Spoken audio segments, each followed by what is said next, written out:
Je vous invite à reprendre avec moi le texte que nous avions commencé à regarder dimanche dernier dans l'Épître aux Hébreux, et nous n'avons pas terminé ce passage très rapidement vers 11h, 11h moins 5, moins 10 dimanche dernier. J'ai survolé la deuxième section de ces versets, donc dans l'Épître aux Hébreux, au chapitre 1er. Épître aux Hébreux, chapitre 1er. Et nous allons lire les 4 premiers versets. Épître aux Hébreux, chapitre 1er. Et je vois que plusieurs d'entre vous n'étiez pas là dimanche dernier, donc je vais faire un petit résumé de ce qu'on a parlé dimanche dernier pour nous mettre un petit peu dans le contexte et pour nous rafraîchir un petit peu la mémoire. Donc, Hébreux au chapitre 1er, à partir du verset 1. Et je vais le lire dans la version de Darby. C'est une seule phrase dans l'original. Une seule longue phrase, 4 versets. Dieu, ayant autrefois à plusieurs reprises et en plusieurs manières parlé au Père par les prophètes, à la fin de ces jours-là nous a parlé par le Fils, qu'il a établi héritier de toutes choses, par lequel aussi il a fait les mondes, qui étant le resplendissement de sa gloire et l'empreinte de sa substance, et soutenant toutes choses par la parole de sa puissance, ayant fait par lui-même la purification des péchés, s'est assis à la droite de la majesté dans les lieux hauts, étant devenu d'autant plus excellent que les anges, qu'il a hérité d'un nom plus excellent que. Point. Longue phrase. On va prier ensemble.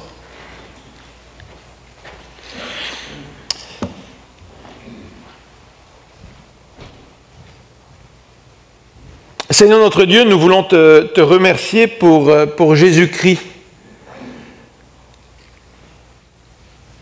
Nous voulons te remercier parce que tu as décidé de nous parler au travers de ton Fils.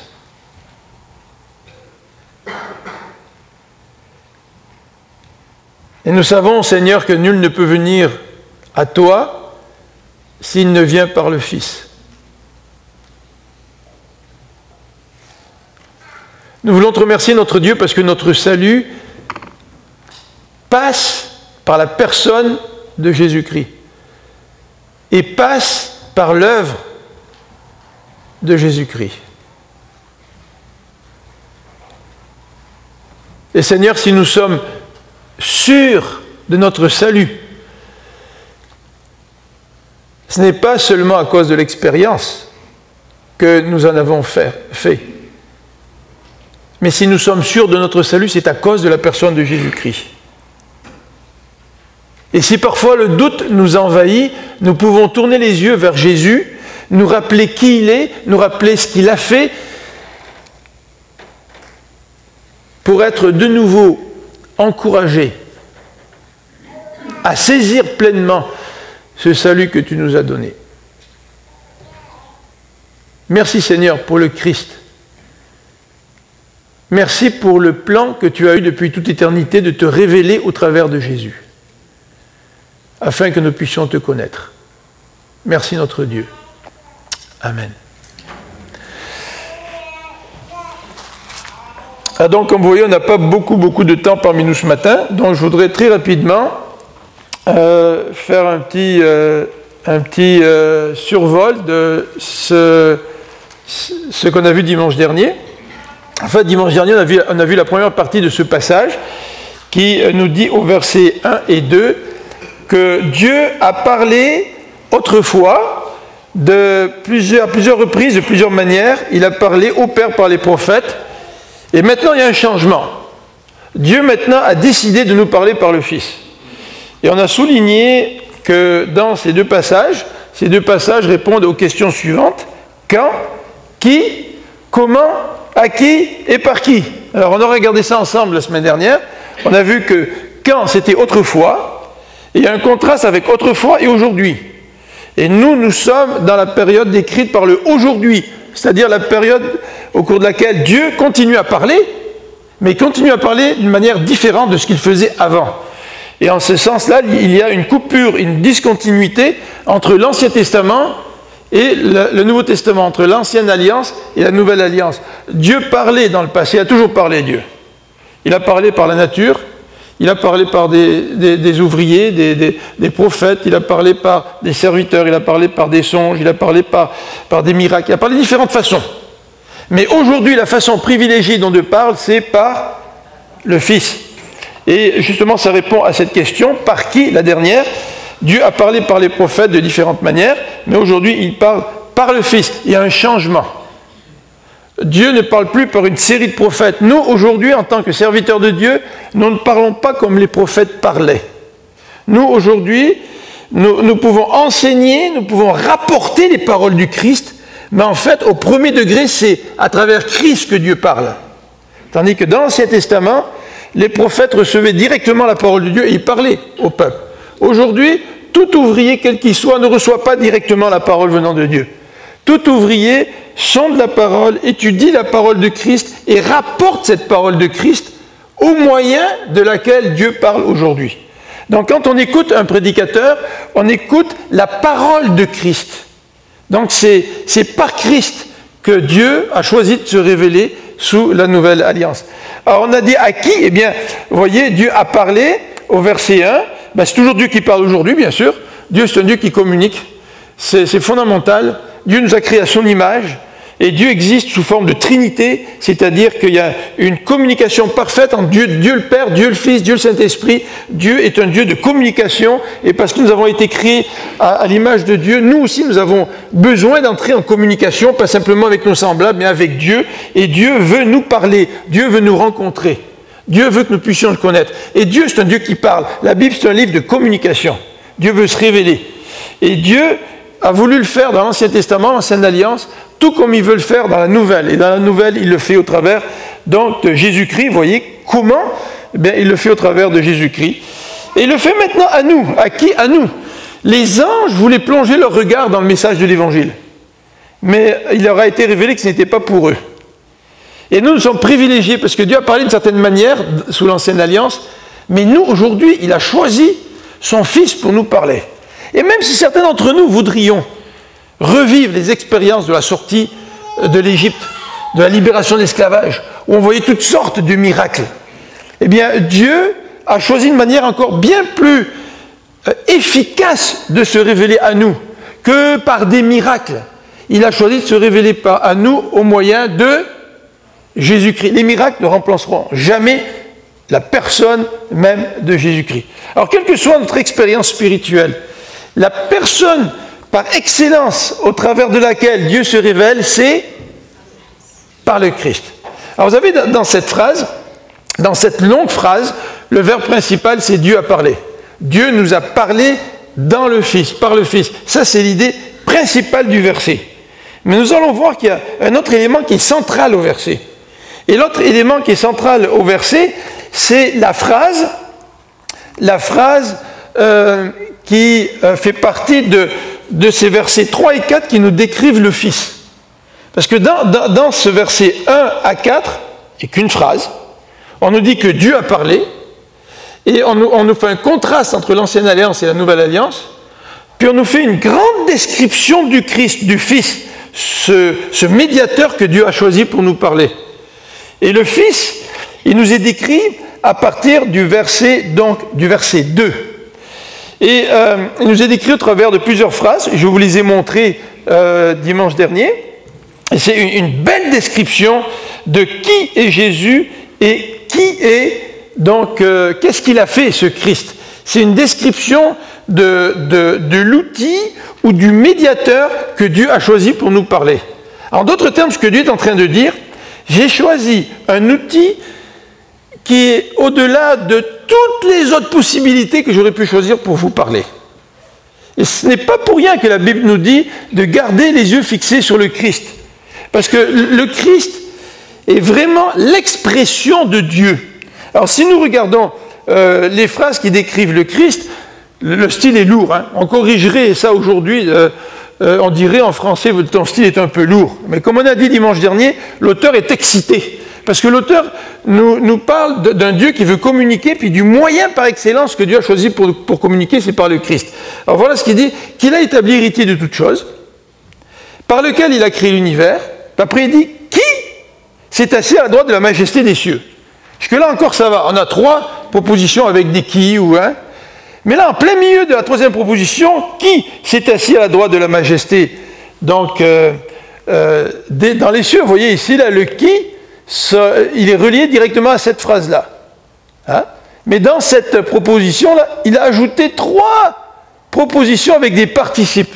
On dirait qu'il veut en ajouter, il veut en mettre, au lieu de mettre des points partout, tu sais, puis de faire ça plus simple. Il est assez excité dans son style. Et il va nous donner 3 informations. Étant le resplendissement de sa gloire et l'empreinte de son être, soutenant toutes choses par sa parole puissante, puis il en fait la purification des péchés. Alors il va nous donner toutes sortes de détails pour nous montrer combien cet intermédiaire, ce médiateur, c'est un médiateur par excellence. Et ensuite il va continuer, au lieu de mettre des points, il va continuer, tellement excité, étant devenu plus excellent que les anges, qu'il a hérité d'un nom plus excellent qu'eux. Alors, on va regarder un petit peu plus, durant le temps qui nous reste, ces quelques expressions. Mais d'emblée, j'aimerais vous dire que quand on regarde une phrase, quand la phrase est très longue, vous savez, j'avais dans une page, j'avais des étudiants qui écrivent des phrases, là, puis vous commencez la phrase, puis met un point au bas de la page, vous savez. Puis là, ça fait 20 lignes, là. Puis là, tu écris dans la marge, tu dis, phrase trop longue. Quand j'arrive à la fin, j'oublie ce que tu as dit au début. Tu sais, je suis vraiment mêlé. Et c'est vrai que pour rendre ça plus simple, il faut trouver le verbe principal. Hein? Et là, c'est une phrase un petit peu compliquée, mais le verbe principal, il est dans le verset 2. Dieu a parlé. C'est ça le verbe principal. Le texte nous dit que Dieu a parlé. Ça, c'est le centre de ces 4 versets. Mais dans ces 4 versets, il y a un autre accent. L'accent, il est mis sur Jésus-Christ. Et c'est intéressant parce que on pourrait dire que ces 4 versets ont un autre centre, à part celui que Dieu parle, il y a un autre centre. Et où il est, cet autre centre? Il est là. Et là, on ne le voit pas quand on le lit dans les traductions en français. Le centre, il est là. Étant le resplendissement de sa gloire et l'empreinte de son être. Là, vous me dites, je lis ça, je ne peux pas deviner, moi, que c'est cette expression, étant le resplendissement de sa gloire et l'empreinte de son être, je ne peux pas deviner que c'est le centre. Ben, il y a un indice que l'auteur nous donne pour nous dire que cette expression-là, c'est aussi un centre dans ces 4 versets. Si vous comptez les mots dans l'original, il y a 10 mots en grec qui traduisent étant le resplendissement de sa gloire et l'empreinte de son être. Et ces 10 mots décrivent qui Jésus est. Et ces 10 mots sont centrales.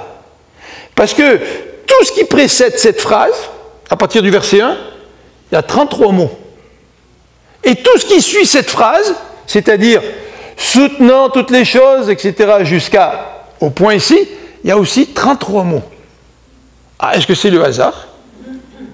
Est-ce que c'est le hasard? Ou est-ce que c'est l'auteur qui a voulu mettre l'accent, non seulement sur le fait que Dieu a parlé par Jésus, mais qu'il a voulu mettre l'accent sur la nature de Jésus. Qui est Jésus?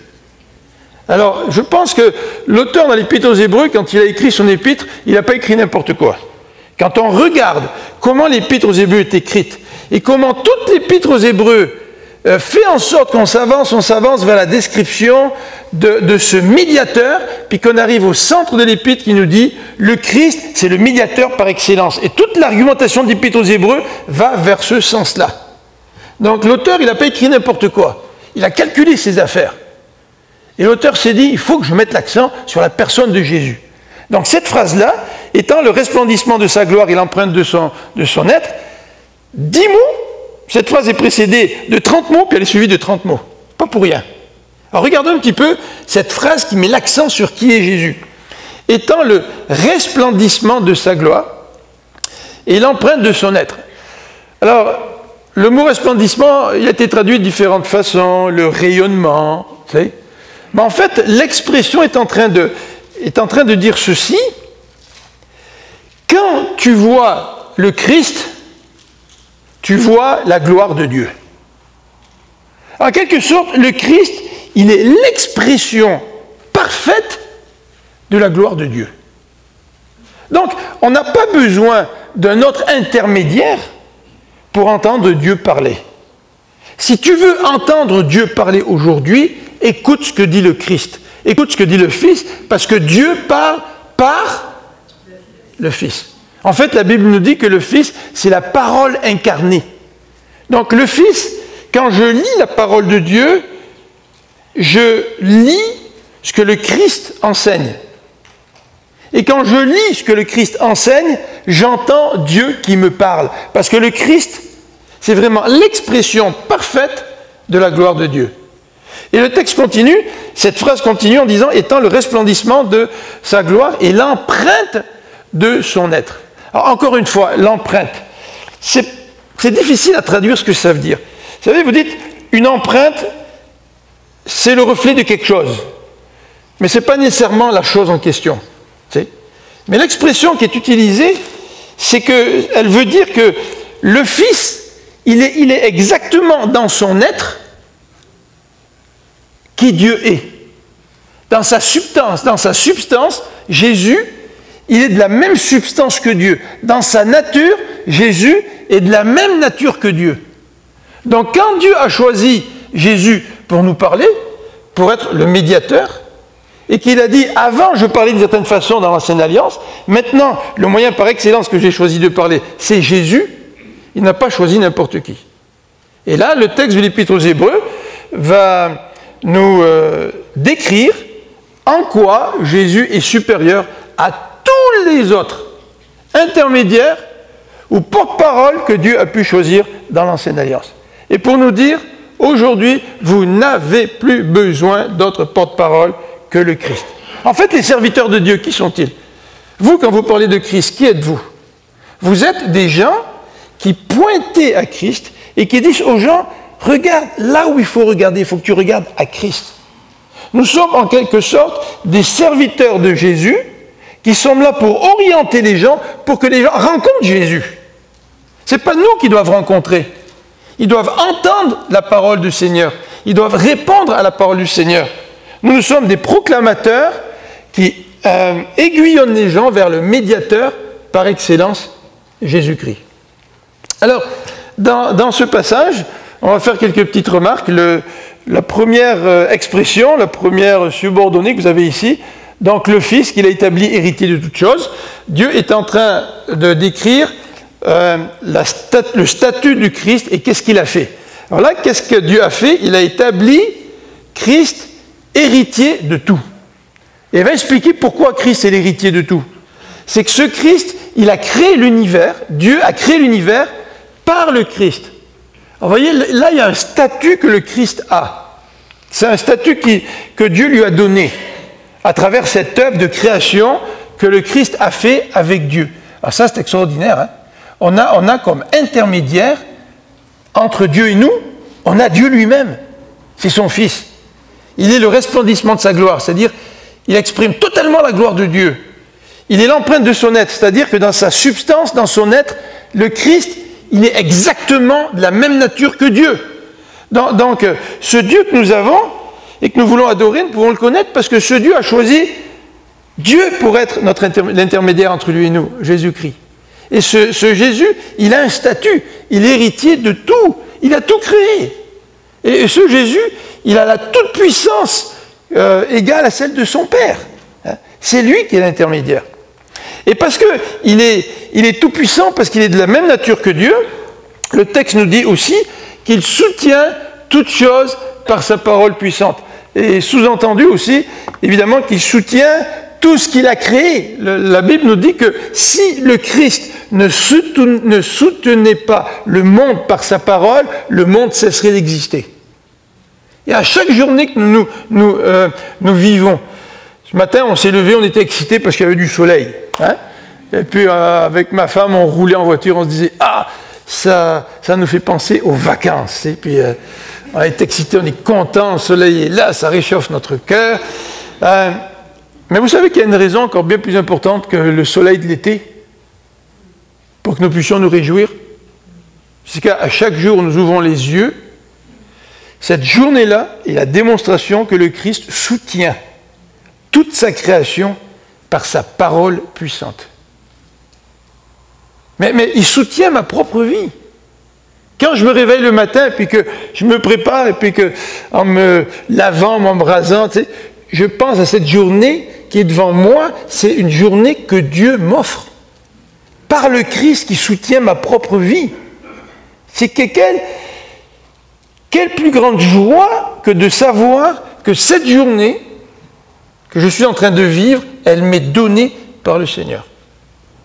Quelle plus grande joie que de comprendre que cette journée, puis les expériences que je vais faire durant cette journée, pas nécessairement toutes des expériences marquées par le péché, même si nous sommes pécheurs, n'est-ce pas? Mais ces expériences-là, c'est un cadeau de Dieu. Que Dieu, dans sa grâce, il me soutient, il me fait vivre.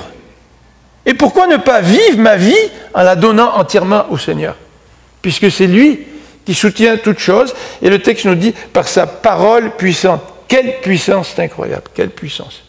Et on a parlé de ça dimanche dernier. Vous vous rappelez ce centenier qui vient à Jésus, qui dit à Jésus, dis un mot et mon serviteur va être guéri. Dis un mot. Quelle puissance. Quelle puissance. Alors ce Christ, non seulement il soutient toutes choses, mais là, l'auteur d'Épître aux Hébreux va nous parler de ce qu'il a fait. Parce que le Christ a fait quelque chose. Le Christ a fait quelque chose qui fait qu'il est non seulement le médiateur par excellence parce qu'il est Dieu lui-même, mais il devient le médiateur par excellence parce qu'il a accompli une tâche dans le temps. Et là, cette tâche nous est décrite. Et elle va être reprise dans l'Épître aux Hébreux. Et cette tâche, c'est qu'il a fait la purification des péchés. Mais ça, c'est extraordinaire. L'Épître aux Hébreux nous dit que Jésus-Christ est supérieur aux anges. C'est pour ça que la fin de la phrase nous parle des anges pour nous introduire au verset suivant qui nous dit que Christ est supérieur aux anges. Puis les anges, les Juifs leur accordaient une place importante, très importante. Mais l'Épître aux Hébreux va continuer en disant que Jésus est supérieur à qui? À Moïse, qui a donné la loi, qui est la figure centrale de l'Ancien Testament. Et Moïse est supérieur au souverain sacrificateur. Il n'y a pas de meilleur sacrificateur que Jésus. Pourquoi? Pas seulement parce qu'il opère le sacrifice puis il présente à Dieu. Quel était le rôle du souverain sacrificateur dans l'Ancienne Alliance? C'était de mettre la bête à mort et de la présenter devant Dieu. Et c'est exactement ce que le Christ fait. Le Christ, il offre un sacrifice à Dieu. Il est le sacrificateur par excellence. Mais il est le sacrificateur par excellence parce que non seulement il officie comme sacrificateur, mais qu'il est aussi le sacrifice lui-même. Et il est le meilleur des sacrifices. C'est pour ça que l'Épître aux Hébreux nous dit, il n'y a pas d'autre sacrifice maintenant. Le Christ, il s'est offert pour mourir sur la croix à la place de toutes les autres bêtes, mais il est mort sur la croix comme étant le sacrifice pour moi. C'est-à-dire qu'il est mort sur la croix pour que moi je puisse obtenir par le don de sa vie la purification, le pardon de mes péchés. Il n'y a personne qui peut mourir pour quelqu'un d'autre et obtenir le pardon de Dieu. Personne. Même les animaux ne pouvaient faire en sorte que je sois ponctuellement pardonné, mais quand je péchais de nouveau, je devais offrir d'autres animaux. C'était la situation dans l'Ancien Testament. Vous vous rendez compte? Vous vous rendez compte que ce Christ, non seulement il était le sacrificateur par excellence, mais il était aussi le sacrifice par excellence. Et ce n'est pas étonnant que Dieu l'ait choisi comme médiateur entre nous et lui. Ce n'est pas étonnant que Dieu l'ait choisi, parce que non seulement il était la personne, la seule et unique qui pouvait être médiatrice à cause de sa nature, Christ est le resplendissement de la gloire de Dieu, il représente ou il exprime totalement la gloire de Dieu, et il est de nature égale à celle de Dieu. Son être, c'est le même être que celui de Dieu, c'est la même essence, ils sont divins. Donc, non seulement à cause de ça, il était par excellence le médiateur, mais il a fait la purification des péchés. Il est devenu le sacrificateur par excellence et le sacrifice par excellence. Et parce qu'il a posé ces gestes-là, le Christ, il a posé ce geste d'être un sacrificateur et un sacrifice. Bien maintenant, le texte nous dit qu'il est assis à la droite de la majesté divine. Et c'est intéressant parce que le texte dit il s'est assis. C'est lui qui s'est assis. Il s'est assis parce qu'il savait qu'en mourant sous la croix et en ressuscitant, il savait qu'il faisait ce qu'il fallait pour être notre intermédiaire. Et qu'il pouvait prétendre à cette place-là, à la droite de Dieu. Il pouvait y prétendre à cause de ce qu'il a fait. Vous savez, il y a des gens qui prétendent être importants. Jésus, dans une parabole, nous dit qu'il y a des gens dans des fêtes qui s'assoivent devant. Tu sais. Puis il vaut mieux que tu t'assoies derrière. Parce qu'il vaut mieux qu'on te dise hey, viens t'asseoir devant. Tu sais. Puis qu'on demande à la personne qui s'assise devant, alors que ce n'était pas du tout sa place, de reculer, il vaut mieux que tu t'assoies derrière. Parce que si ta place devant, on va te demander de t'asseoir devant. Tu sais. Et par présomption, nous prenons parfois des places qui ne sont pas les nôtres. Hein, nous avons besoin d'être revalorisés là. Nous voulons nous mettre de l'avant. Mais le Christ, parce qu'il a fait, cette place à la droite de la majesté divine lui revient ipso facto. Et c'est pour ça que le texte nous dit il s'est assis lui-même. Ce n'est pas Dieu qui l'a assis. Ici, le texte nous dit il s'est assis. Et ça va dans la continuité de ce qu'il a fait. Et regardez où il est, ce Christ. Il s'est assis à quel endroit ? À la droite de la majesté, sous-entendu la majesté divine. Et ce Christ, par qui Dieu parle aujourd'hui, il est assis sur le trône à côté de Dieu. Et ça nous montre encore cette union entre Dieu le Père et Christ. Et nous avons un représentant qui est assis à côté de Dieu le Père. Vous savez, quand vous vivez une situation difficile, vous aimeriez avoir un représentant qui soit assis à côté, on va reprendre l'image biblique, du trône de Couillard. Tu sais. Comme ça, vous auriez un accès direct. Je me rappelle quand Sam nous a parlé il y a quelque temps de certains programmes pour tes enfants. Et ils avaient appliqué pour le programme, puis tout semblait bien marcher, n'est-ce pas? Puis à un moment donné, je ne sais pas ce qui est arrivé, Sam pourra raconter les détails, il y a quelqu'un qui est arrivé, qui a demandé d'attendre, il ne pouvait pas avoir la subvention de promise, etc. Puis je me rappelle, on parlait de ça avec Sam et Lisa, puis je leur disais, ouais, mais qu'est-ce qu'il faut faire pour avoir la subvention? Qu'est-ce qu'il faut faire pour recevoir cette aide? Et là, Sam et Lisa me disaient, on ne sait pas, on a tout fait. Hein? Et c'est là que tu aimerais avoir un intermédiaire. Tu sais, Sam et Lisa, ils auraient bien aimé trouver un intermédiaire.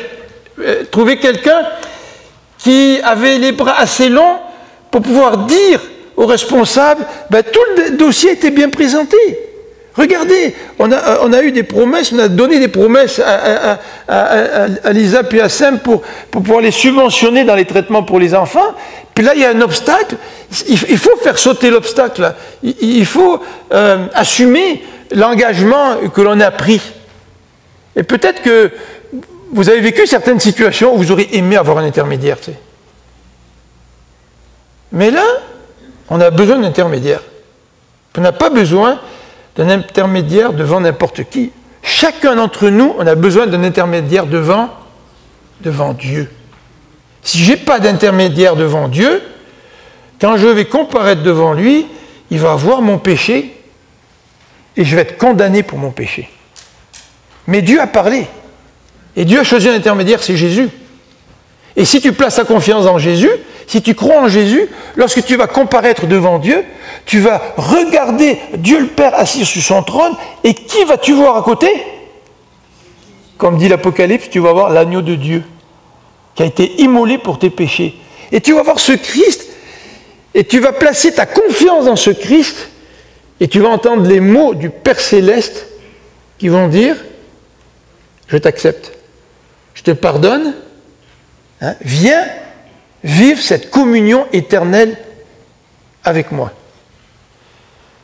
Alors ici, le passage termine par la dernière partie du verset, étant devenu plus excellent que les anges. Donc, à cause de tout ça, Jésus est supérieur aux anges.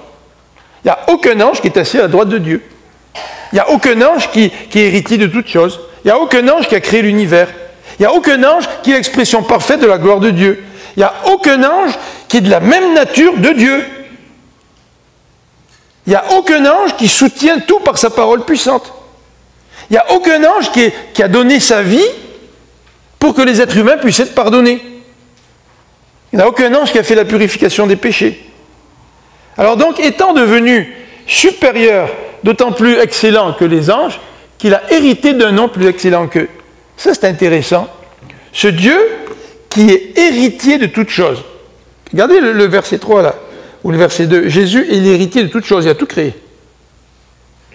Donc si tu as tout, comment tu peux devenir héritier de quelque chose d'autre?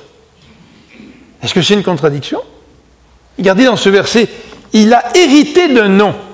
Ici on nous dit qu'il est héritier de tout, puis ici on nous dit qu'il a hérité d'un nom plus excellent qu'eux. C'est-à-dire qu'après être mort sur la croix et ressuscité, après avoir fait la purification des péchés, Christ a reçu en héritage un nom. Qu'est-ce que c'est que ce nom? Oh, plusieurs personnes ont spéculé. Mais sans trop savoir exactement ce que c'est ce nom-là, nous pouvons dire avec assurance que c'est un nom qui reflète ce que Jésus a fait en mourant sur la croix, en nous obtenant le pardon des péchés. Il a hérité d'un nom plus excellent que celui des anges. Un ou deux éléments pratiques pour terminer. Un ou deux éléments pratiques. Est-ce que nous comprenons le rôle central du Christ, du Fils de Dieu? Est-ce que nous comprenons? Est-ce que nous comprenons que Dieu a parlé de certaine façon sous l'ancienne alliance et que maintenant il parle différemment, il parle par le Christ? Est-ce que nous comprenons pourquoi? Est-ce que nous comprenons ce que ça veut dire quand on dit, comme on le dit dans notre Église, qu'une des convictions, une des orientations théologiques de l'Église, c'est la centralité du Christ? Est-ce que nous comprenons ce que ça veut dire? Alors, on n'en parle pas tous les dimanches de cela. Mais vous vous rappelez, parfois à l'occasion, je vous montre une petite diapositive, puis je vous parle un petit peu de la centralité du Christ. Mais est-ce que nous comprenons véritablement ce que ça veut dire, la centralité du Christ? Est-ce que nous comprenons ce que ça veut dire que de se tourner vers Christ pour découvrir Dieu? Tu te tournes vers quoi pour découvrir Dieu? Tu te tournes vers quelle expérience pour découvrir Dieu? Oh, les expériences, c'est extraordinaire. Parce que les expériences sont le reflet d'une communion avec quelqu'un. Si je suis en communion avec Dieu, je vais vivre des expériences avec Dieu. C'est certain, je vais en vivre. Mais Dieu choisit de nous parler au travers du Christ. C'est-à-dire que si je m'attends à ce que Dieu me parle seulement au travers de l'expérience, non seulement je méprise le médiateur que Dieu a donné, mais je ne comprends pas ce que Dieu est en train de faire. Je ne comprends pas comment Dieu parle. Et non seulement je ne comprends pas comment Dieu parle, mes expériences peuvent me tromper. Il y a beaucoup de gens qui font des expériences similaires aux expériences d'un chrétien. Marie, c'était qui le musicien le chanteur dont on a parlé cette semaine? C'est pas Delpech? Hein? Vous avez entendu parler du musicien français Delpech? Michel, je crois que c'est Michel Delpech. Il est mourant. Il a eu un cancer de la gorge ou de la langue, je ne sais plus trop. Et puis, il a été en rémission. Et là, les médecins lui ont dit, il paraît que Drucker a fait une déclaration à un moment donné dans une émission en disant que son ami Delpech ne serait pas en vie au mois de septembre. Et nous, on connaît un petit peu Delpech parce que, bon, moi, je connais un petit peu ses chansons. Quand j'étais adolescent, j'écoutais ses chansons, tu sais. Et j'ai lu quelques affaires sur Internet. Ma femme me dit, Delpech a sorti une nouvelle vidéo et il semble qu'il est chrétien ou qu'il ait fait une expérience spirituelle. Alors, j'ai regardé sur Internet. Et c'est vrai qu'il a une chanson très émouvante qu'il a sortie dans son dernier CD. J'ai aucune royauté sur son dernier CD. Mais j'ai regardé sur Internet et il a écrit un livre. Et si je me rappelle de mémoire, le titre du livre, c'est « J'ai osé Dieu ». Il dit que dans la trentaine, sa vie était une déchéance. Il avait la gloire, mais il ne savait pas la gérer. Il était pris dans toutes sortes de problèmes, de drogue, etc. Il écrit « J'ai essayé Dieu ». Il est allé à Jérusalem. Il dit qu'il est allé devant le centre de la Nativité, puis il faisait la queue, là, puis quand il est arrivé, là, il a été saisi par une présence. Et puis il parle de Dieu. Et il parle de son expérience de Dieu. Et si tu te fies juste à l'expérience qu'il a eue, tu te dis, ben, probablement qu'il est chrétien. Mais comment est-ce que je reconnais un chrétien? À cause d'une expérience spirituelle? Il y a plein de gens qui ont des expériences spirituelles. Il y a des catholiques qui ont des expériences spirituelles. Il y a des protestants qui ont des expériences spirituelles. Tu as des charismatiques qui ont des expériences spirituelles. Tu as des non-charismatiques qui ont des expériences spirituelles. Tu as des adhérents à des sectes qui ont des expériences spirituelles. C'est certain, quand on connaît Dieu, on va avoir des expériences avec lui. Et ça nous fait chaud au cœur. Ça nous fait du bien. C'est comme quand on aime quelqu'un. Ça ne suffit pas d'avoir prononcé des vœux de mariage qui nous unissent. On a envie de vivre quelque chose avec notre conjoint, vrai? Mais l'expérience avec Dieu, ça ne suffit pas. Ce qui fait de nous un chrétien, c'est celui ou celle qui confesse que Jésus-Christ est Seigneur. C'est celui qui a compris que Jésus-Christ est l'intermédiaire parfait entre Dieu et les hommes. C'est celui qui a compris ou celle qui a compris que Dieu parle par Jésus. Et que si tu veux connaître Dieu, il faut que tu passes par Jésus. Et pas par un Jésus enseignant. Ça ne suffit pas. C'est par un Jésus au travers de qui tu as obtenu le pardon de tes péchés. C'est lui l'intermédiaire par excellence. C'est lui qui a obtenu la purification des péchés. Et plus que cela, le salut, ce n'est pas juste passer à travers Jésus et puis avoir compris que Jésus a payé pour nous, puis avoir demandé à Dieu, avoir dit à Jésus, viens dans ma vie, change ma vie, donne-moi ce pardon de Dieu, fais de moi ton enfant. Mais c'est aussi quelqu'un qui a compris qu'il a besoin du Christ à chaque jour de sa vie. Dieu continue à parler aujourd'hui au travers du Christ. Quelle est la place que le Christ a dans ta vie aujourd'hui? Quelle est la place de la parole du Christ aujourd'hui dans ta vie? Dieu a parlé par les prophètes. Ne retournons pas dans l'ancienne alliance pour vouloir vivre les mêmes expériences que dans l'ancienne alliance. Le peuple a vécu des expériences extraordinaires. C'était un peuple beaucoup raide. Et il a passé 40 ans dans le désert, par manque de foi. Et pourtant, Jésus a fait la multiplication des pains, puis quand il a dit qu'il était le pain venu du ciel, les gens sont détournés de lui. Ce n'est pas ce genre d'expérience qui va te rapprocher de Dieu. Mais par contre, si tu viens à Dieu à travers Jésus-Christ, toutes les expériences que Dieu va te donner vont être des expériences extraordinaires. Pourquoi? Parce que le centre de ta vie n'est pas ton expérience, le centre de ta vie, c'est le Seigneur Jésus-Christ. Prions ensemble.